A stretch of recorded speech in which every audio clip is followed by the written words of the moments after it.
Khairpur Nathan Shah में भाई की ज्यादतियों के खिलाफ शहरी सरापा एहतजाज है। अली अकबर खोसो नामी शहरी ने मासूम बच्चों के हमरा पाकिस्तान प्रेस क्लब के सामने एहतजाजी मुजाहरा किया। इस मौके पर उनका कहना था कि सगा भाई मोहम्मद अली खोसो जायदाद के लिए जान का दुश्मन बना हुआ है। उनका कहना था कि भाई ने दुकान पर कब्जा कर लिया है। कब्जा ख़त्म करवाने के लिए पुलिस के आला अफसरान के पास गया, लेकिन किसी ने एक भी नहीं सुनी।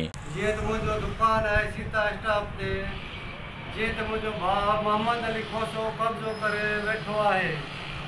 आओ बाला ऑफिसर ताईं वियो आहियां, मुंहिंजी तदारक पहुतो थे असांजे बचड़नि खे तहफ़ुज़ फराहम कयो वञे। असांजे जान ऐं माल जो नुक़सान जेको बि थियो उनजो ज़िम्मेवार मुंहिंजो भाउ आहे मोहम्मद अली खोसो ऐं उनजो पुटु फारूक खोसो। उनका मजीद कहना था कि भाई जान से मारने की धमकियां दे रहा है। मुझे और मेरे बच्चों को जान का ख़तरा है, तहफ़्फ़ुज़ फराहम किया जाए। बसूरत दीगर थाना खैरपुर नाथन शाह के सामने खुदसोज़ी करूँगा। उन्होंने IG सिंध और DIG हैदराबाद से नोटिस लेने का मुतालबा किया।